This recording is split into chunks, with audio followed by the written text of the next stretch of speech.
Boa noite a todos. Eu vejo que temos 7 pessoas, 6. Eu não sou muito popular. Como vão? Espero que estão bem. Eu realmente aprecio a dedicação de alguns minutos. Mesmo agora já é mamash, véspera de Pesach. Tudo que a gente quis empurrar para depois a limpeza. Estava preocupado com corona, esqueceu do Pesach, agora já não tenho mais como deixar de lado. Mesmo assim, as pessoas acham tempo para estudar a Torá. Isso é, Baruch Hashem, é uma coisa fantástica. Com certeza é um grande escudo para a gente e um grande escudo para a Israel. Só vou falar uma coisa que eu escutei ontem e eu achei muito legal. Ele falou, nós temos uma oportunidade, no ponto de vista de emuná, uma oportunidade única na vida. Pelo menos assim a gente espera que seja única na vida, que não volte, que a gente não esteja nessa situação novamente. Mas o processo que a gente pode conseguir passar e construir nessa época é algo único e a nossa ligação com Hashem, que pode ser construída e pode ser renovada e ela é tão profunda, e é só nessa época, vai ser quase uma pena quando o Bezarat Hashem tudo parar e se a gente tiver que olhar para trás e falar, olha, será que eu desperdicei? Eu tinha uma oportunidade. A última vez foi há 100 anos atrás. Vale a pena pensar sobre isso. Isso me fez pensar bastante.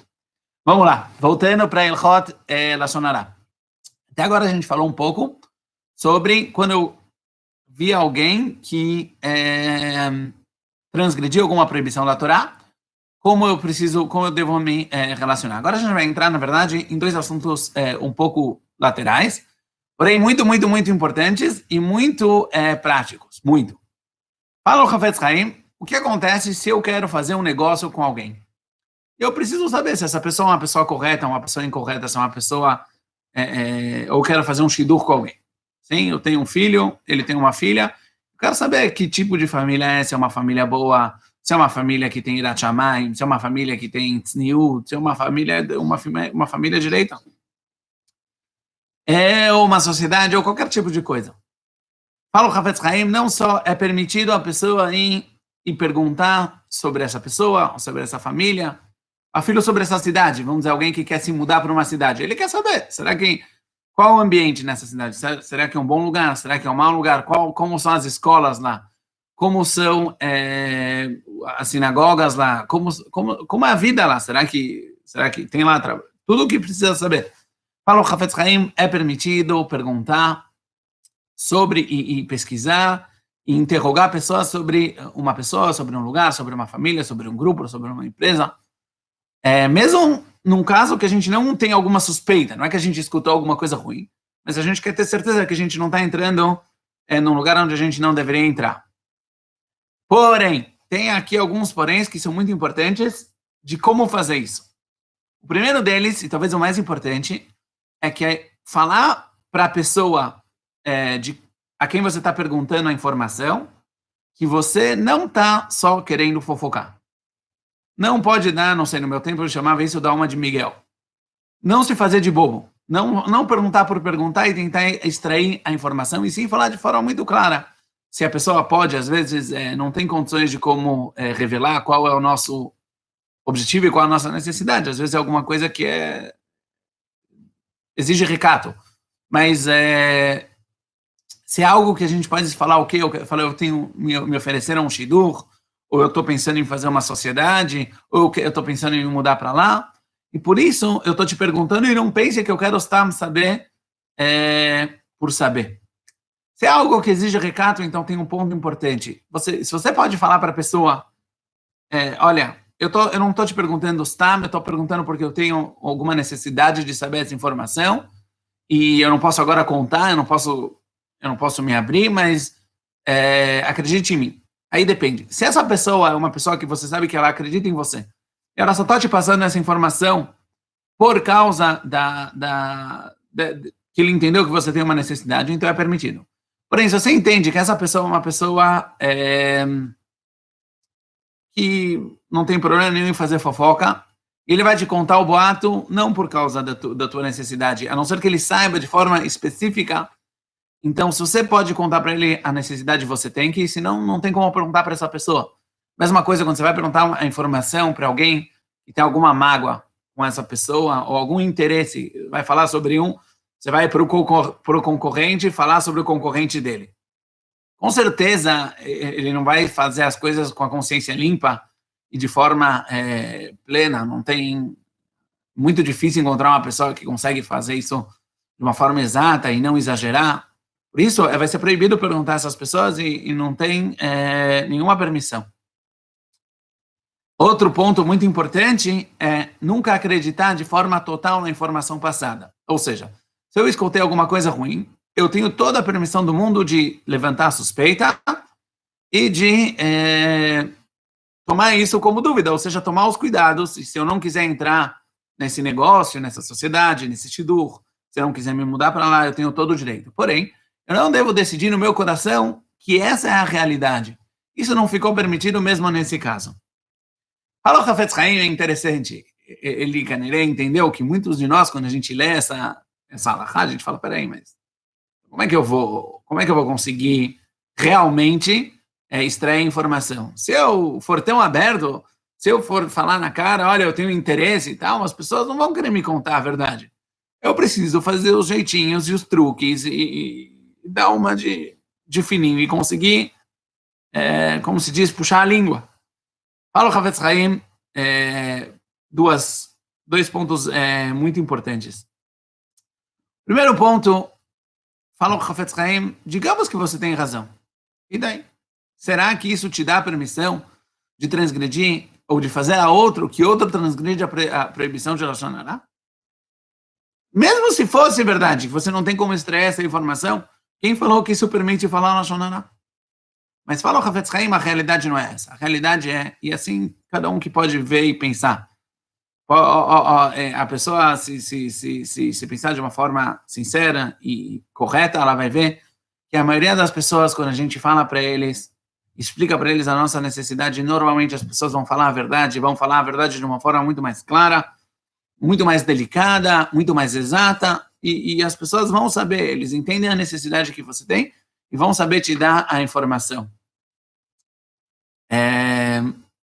Então, não precisa ter medo, é um costume, é alguma coisa que a gente tem que mudar um pouquinho na nossa cabeça, mas quando a gente precisa de alguma informação, em qualquer uma das situações que realmente a gente precisa dessa informação de antemão, tem que fazer isso da forma correta e permitida. Esse é um assunto. O segundo assunto que o Hafetz Haim fala é sobre a tshuvá de quem fez Lashon Hará. E isso, eu já vou avisando, é um pouco assustador. Vamos dividir, vamos pelo menos começar da parte fácil e partir depois para a parte difícil. A parte fácil é se por acaso a minha Lashon Hará não fez efeito. Ou seja, as pessoas, para quem eu contei, não acreditaram no que eu falei, ou não, as pessoas esqueceram o que eu falei e não foi causado nenhum tipo de sofrimento, nenhuma dor, nenhuma mágoa, nenhum prejuízo financeiro, social, ou de qualquer outro tipo, para a pessoa da qual a gente falou. Nesse caso, não existe aqui uma infração de uma proibição entre o homem e o seu parceiro, existe só o fato da pessoa ter transgredido uma das mitzvot da Torá, que é proibido falar Lashon Hará. E para isso ele vai precisar fazer tshuvá, como qualquer outro pecado. Essa tshuvá, ela inclui três estágios principais. A pessoa precisa ou talvez 4. A pessoa precisa quando se arrepender no coração pelo fato de falar Lashon Hará. Depois ele precisa largar o pecado, parar de falar Lashon Hará. Ele precisa, número 3, aceitar no seu coração, decidir que ele não, daqui para frente, não vai mais falar Lashon Hará. E número 4, ele precisa fazer o vidui, ele precisa se confessar frente a Hashem, falar Hashem, Hatati, Aviti, Pashati, eu falei Lashon Hará e a partir de agora eu não quero mais. Essa é a parte simples. O problema é o que acontece quando, sim, lá além a gente causou algum tipo de prejuízo, que nem a gente falou, pode ser um prejuízo social, pode ser uma mágoa, pode ser uma dor, pode ser um prejuízo físico, pode ser um prejuízo monetário, pode ser todo tipo de difamação. Se isso causou à pessoa alguém que foi atingido pela nossa Lashon Hara. Aí o nosso problema é muito mais sério, porque a gente vai precisar pedir desculpas para essa pessoa e tem que lembrar que até a pessoa não nos desculpar, nem Yom Kippur, nem o dia da morte perdoam esse pecado. Hashem não vai perdoar um pecado enquanto a pessoa não foi lá e pediu desculpas e o outro aceitou essas desculpas. A gente sabe que na maioria dos casos existe, eu não trouxe aqui, mas eu não preparei, mas eu lembro que o Rambam escreve a forma de como temos que pedir desculpas. A pessoa vai uma vez, depois ela vai com pessoas junto com elas que vão convencer a pessoa a aceitar a desculpa dele, e depois mais pessoas, depois de 3 vezes que ele passa um processo, se o outro não aceitou a desculpa, então você não tem mais essa necessidade, a não ser em alguns casos, por exemplo, se for o teu Rav, você ofendeu o seu Rav, ou se você falou no Shana do seu Rav, aí não tem, até ele não perdoar, a pessoa não saiu do problema. Porém, como todos nós sabem, é uma coisa muito chata e não legal, mas é uma das outras. Também a pessoa com certeza não se sentiu feliz quando ela foi prejudicada pela nossa Lashon Hara. Agora, o que acontece se a pessoa de qual a gente falou Lashon Hara não sabe que nós somos responsáveis por esse prejuízo? Então, depende. Belfen Klali, nós temos, se já chegou esse prejuízo, ele foi atingido de qualquer forma, nós temos a obrigação de ir lá e contar para a pessoa e falar para ele, olha, esse é seu prejuízo, fui eu que causei ele, e eu peço desculpas. Eu realmente sinto muito, eu peço que você me perdoe. Agora, o que acontece num prejuízo que ainda não aconteceu, mas nós, se ele não vai acontecer, que nem a gente falou antes, então ficou só a proibição frente a Hashem e a pessoa precisa fazer tshuva. Agora, se isso, a gente tem uma suspeita que isso possa vir a prejudicar, por enquanto isso não prejudicou ninguém, porém, a história ainda não morreu e a gente tem uma suspeita que isso possa vir a prejudicar. Então, o Hafetz Haim, ele fica em dúvida, será que nesse caso eu preciso falar para a pessoa que eu causei, ou que eu falei algo que possa vir a causar aí um prejuízo ou não? Obviamente, se no final das contas aconteceu o prejuízo, então a gente volta para o estágio passado e eu vou ser obrigado a falar a essa pessoa. Mas a gente está falando aqui antes.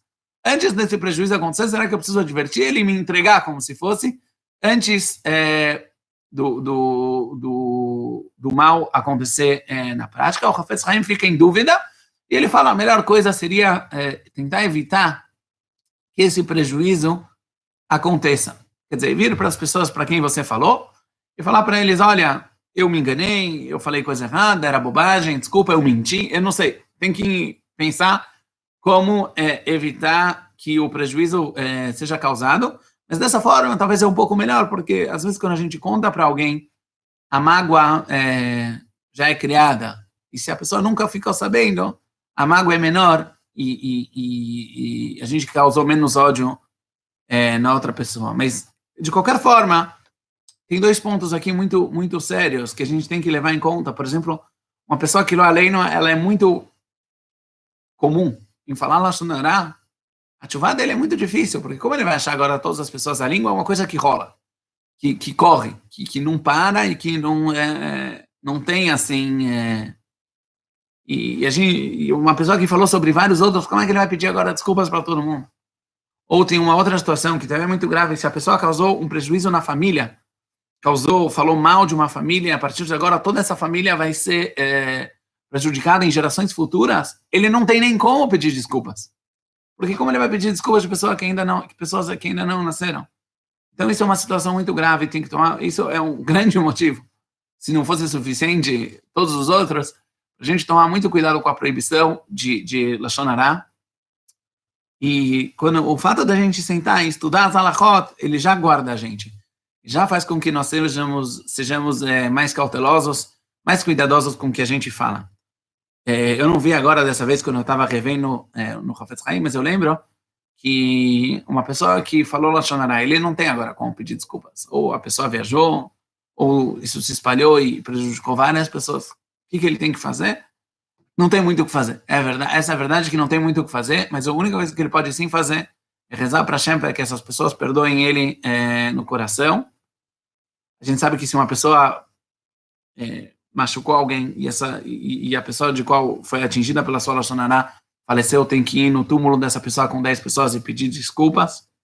De qualquer forma, vale a pena tomar muito cuidado com Lashon Hará. Boa noite, nos vemos amanhã, Bezrat Hashem.